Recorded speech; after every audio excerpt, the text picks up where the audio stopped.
Bonjour à tous, ravi de vous retrouver pour cette année 2017. Je vous transmets bien évidemment tous mes vœux de bonheur, de santé et de réussite en ce qui nous concerne bien évidemment de la réussite en trading. Alors sur la dernière vidéo, on s'est quitté avec donc le backtesting d'une stratégie que j'avais entamée pour trader au mois de janvier. Malheureusement, avec les fêtes de fin d'année et la famille, ça a été un petit peu compliqué pour terminer à temps. Donc j'ai décidé de prendre le mois de janvier pour bien finir ce backtesting, le faire de manière sérieuse et concise, et notamment continuer de développer mon algorithme de trading. Alors maintenant, cette vidéo, c'est en réponse à un commentaire sur une de mes vidéos de la chaîne YouTube. Un internaute qui me demandait tout simplement si je pouvais montrer une stratégie de swing trading. On se retrouve donc tout de suite sur les écrans pour voir ça ensemble.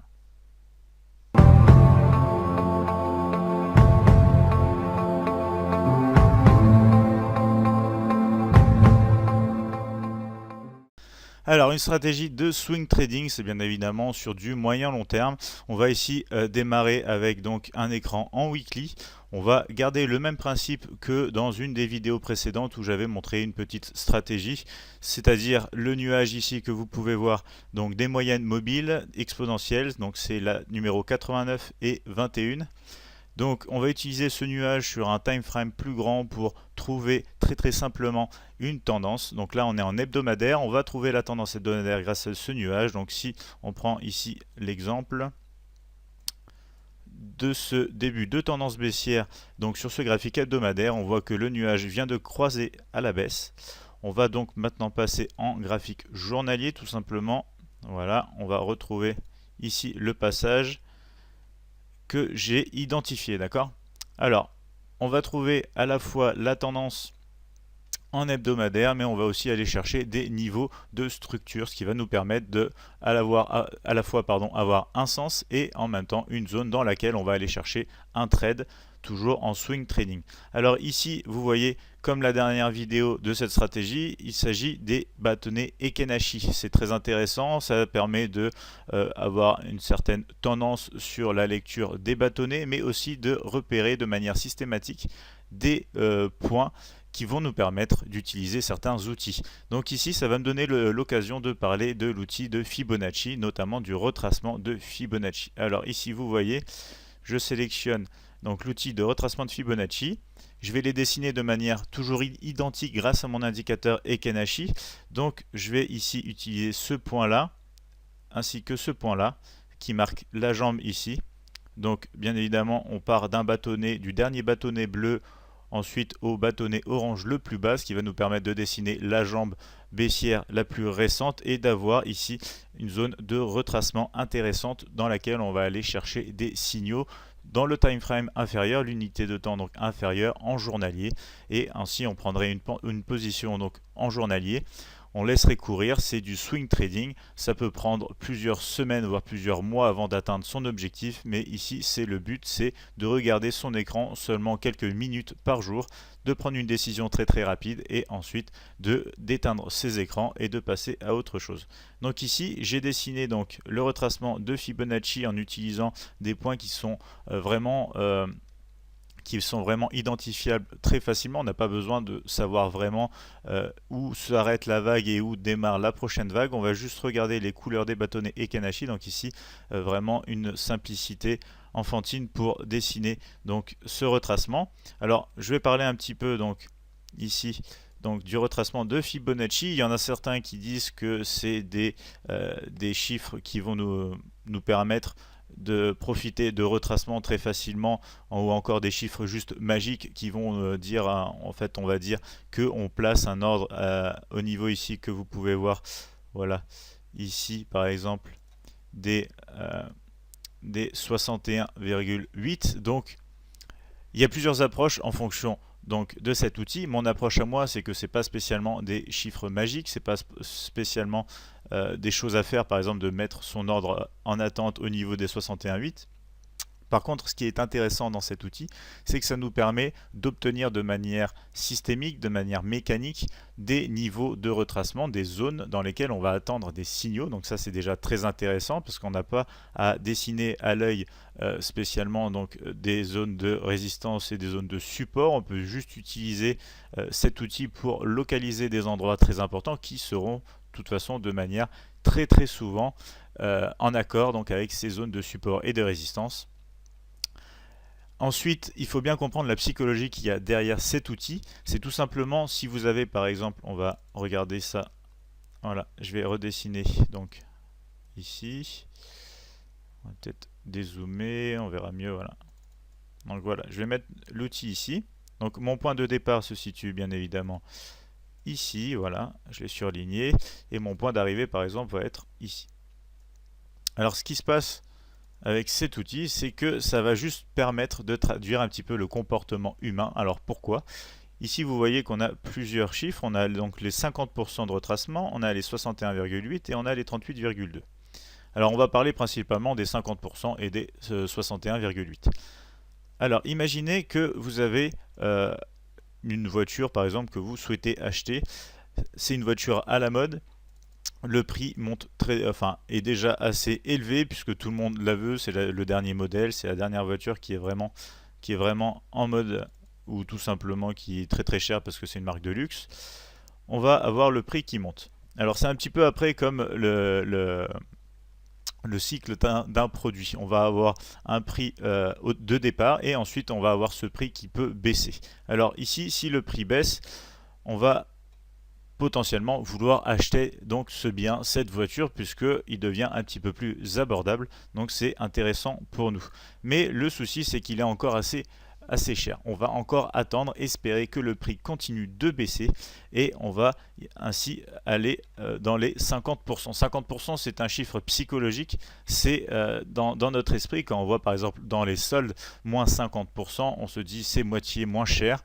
Donc c'est vraiment intéressant, c'est là où je vais décider d'acheter ce produit parce qu'il a perdu 2 fois de sa valeur, donc ça veut dire que je l'achète vraiment à un bon prix, je fais vraiment une bonne affaire. Donc ici pour moi, si vous voulez, le retracement de 50% de Fibonacci, ça traduit tout simplement le mécanisme qu'on a tous dans notre tête quand on veut acheter quelque chose et qu'on est trop haut, le prix est trop élevé, ça nous coûte trop cher, et bien on va attendre que le prix baisse bien évidemment. Le niveau des 50%, c'est un niveau psychologique auquel on va se dire tiens, à partir de ce moment-là, ça va être intéressant d'acheter. Alors il y en a qui vont acheter directement au 50%, et il y a des petits malins qui vont attendre encore un tout petit peu plus bas, que le prix baisse encore un petit peu, sur les 61,8 par exemple, et là ils vont vraiment acheter. Donc je vous invite à tester sur des écrans entre guillemets le taux de réussite de cette approche avec les retracements de Fibonacci. Vous allez voir que très souvent on retombe dans la zone des 50 à 61,8%. Hormis quand on est dans une tendance qui est peut-être dans une première vague d'impulsion, à ce moment-là on va peut-être aller plutôt dans les 38,2 voire des fois les 23, mais en règle générale dans des conditions de marché relativement normales, c'est on observe très souvent donc ce type de retracement. Donc voici mon approche sur l'outil de retracement de Fibonacci, un outil très intéressant qui va nous permettre donc d'avoir des zones de retracement de manière totalement objective, sans décision émotionnelle ou tout simplement visuelle sur lesquelles on se dirait tiens, on a peut-être mal tracé aujourd'hui nos supports et nos résistances. Ici avec donc le retracement de Fibonacci, ça se fait de manière relativement mécanique. Donc voici le principal avantage. Donc ici on retourne à notre exemple, on voit qu'on est en hebdomadaire, on a le début d'une tendance baissière avec le croisement ici, donc je vais mettre en orange, voilà, pour la tendance baissière. Donc maintenant on va aller voir ce qui se passe après, j'ai failli oublier, après avoir donc tracé notre retracement de Fibonacci. Donc on va faire un carré dans la zone ici des 38, 50 et 61, et ensuite on va pouvoir enlever donc le retracement de Fibonacci, on n'en a plus besoin. On va aller en graphique journalier, retrouver cette zone et voir un peu ce qui s'y passe. Donc on est en tendance baissière de fond. Ici on observe quoi? On observe que la tendance journalière est aussi à la baisse, notre nuage est bien baissier, on a la moyenne mobile 89 qui est au-dessus de la moyenne mobile exponentielle 21. Donc on n'a plus qu'à chercher un signal pour entrer en position. Il faut bien évidemment que ce signal se situe dans notre zone de retracement, ce qui signifie une zone de structure, une zone de résistance, puisque maintenant on est en dessous de cette zone. Donc on va attendre de toucher ce niveau. Ce niveau ici, on le touche juste à ce moment-là. Et ensuite, selon les stratégies qu'on a, on peut rentrer directement sur un retournement de couleur du bâtonnet Kanashi ou être un petit peu plus conservateur et décider d'attendre la cassure par exemple de cet oblique qui retient le prix lors de cette consolidation avant de poursuivre son chemin à la baisse.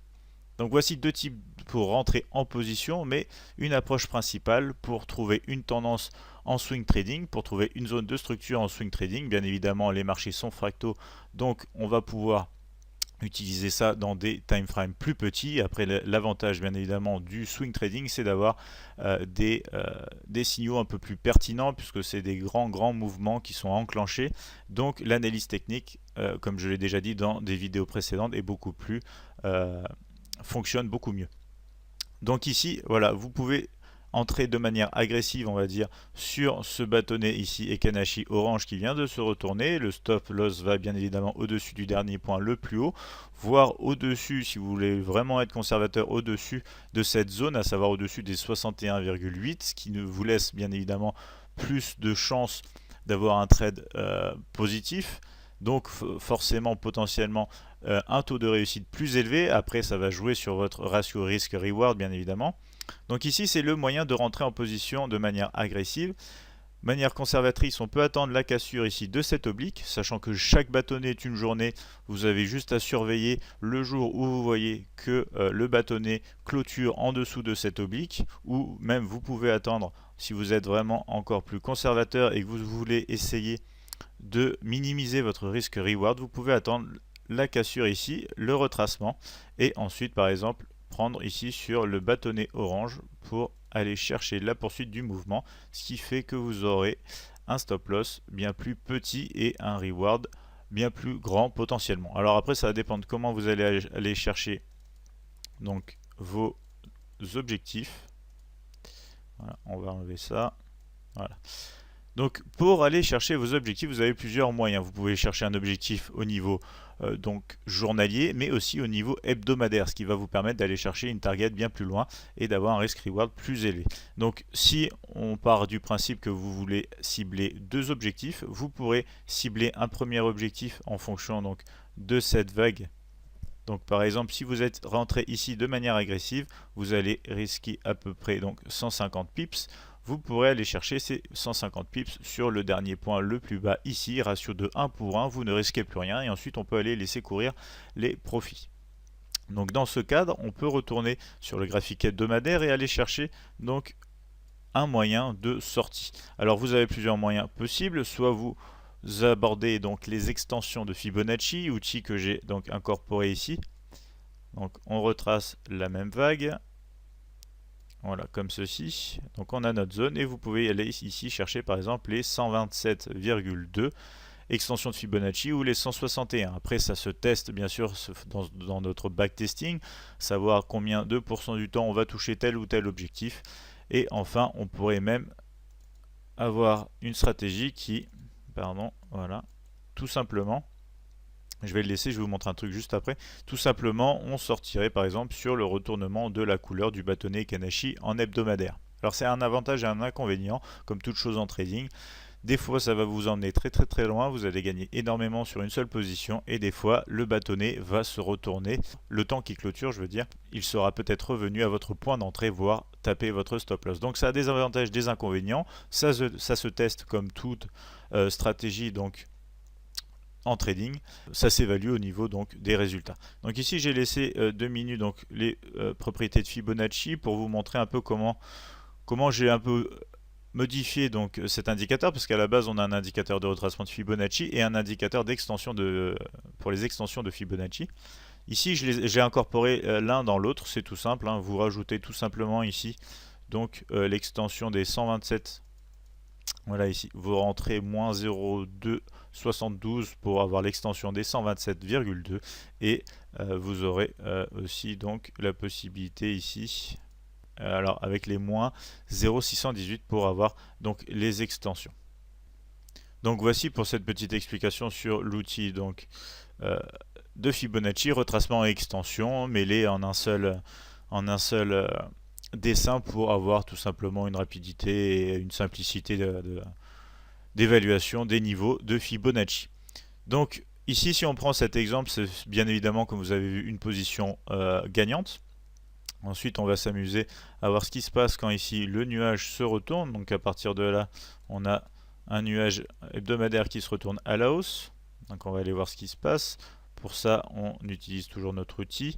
Ici, je prends le dernier bâtonnet Kanashi orange que je vais amener jusqu'au bâtonnet, donc ici le plus haut. Alors, on a le bâtonnet ici orange, mais pour garder des règles strictes, pardon, je préfère utiliser ce genre d'approche. Donc on va regarder juste si le bâtonnet à côté n'est pas plus haut. Voilà, on va utiliser celui-là plutôt. Voilà, donc au final, il est quand même plus haut, donc ça c'est bien. On va pouvoir dessiner notre zone ici. À partir du moment où on a un bâtonnet orange, on sait qu'on peut dessiner notre zone. Voilà. Ensuite, on va supprimer Fibonacci et on va aller en graphique journalier. Donc le graphique journalier, ça c'était la première position. On va aller voir la deuxième position, ou du moins la deuxième zone. Donc ici, qu'est-ce qu'on voit? On voit qu'on est dans notre zone, on voit qu'on a un nuage ici haussier, et ensuite on a un retournement du nuage, puis on retourne en nuage haussier. Alors ici, plusieurs choses peuvent se passer. Vous pouvez décider donc d'attendre, comme je l'ai dit pour les plus conservateurs, d'attendre la cassure comme ceci, donc entre deux séquences bleues de Hekenashi, et rentrer de manière agressive sur le prochain bâtonnet. Alors après, vous serez sorti si vous collez trop votre stop loss. Alors bien évidemment, le stop loss, il faut savoir le mettre à bonne distance, ou comme tout à l'heure j'ai dit, tout simplement de l'autre côté de la zone, comme ça vous êtes vraiment en sécurité. Alors donc, vous pourrez rentrer de manière agressive ou attendre, comme je l'ai dit ici, la cassure donc, de cette oblique, ou tout simplement attendre un retournement. Après ce retournement, je veux dire, vous pourrez attendre pour reprendre position. Alors bien évidemment, on ne sait pas qu'est-ce qui va se passer. Alors, de manière concrète, on aurait abordé le trade de cette manière-là. On aurait vu ici, une hausse avec un signal. On aurait pris ce signal, on aurait mis notre stop relativement à bonne distance, sachant qu'on était déjà dans le bas de la zone. On aurait laissé notre trade évoluer avec, pour le coup, un objectif qui peut se situer sur les derniers points les plus hauts en hebdomadaire, puisque on est quand même dans le retracement assez profond de cette zone. Ici, si je mets une ligne voilà, sur les niveaux, on a de la chance, on voit qu'il est atteint. Donc encore un trade gagnant. Par contre, pour la partie de seconde de cette position, on aurait potentiellement, on aurait eu bien évidemment une sortie. Alors après, ça dépend aussi si vous souhaitez conserver les capitaux gagnés, donc remonter votre stop loss au fur et à mesure, et comme ça vous auriez eu une position gagnante au premier objectif, et vous seriez sorti en trailing stop, donc vous n'auriez pas perdu grand chose. Donc voici pour cette approche en swing trading.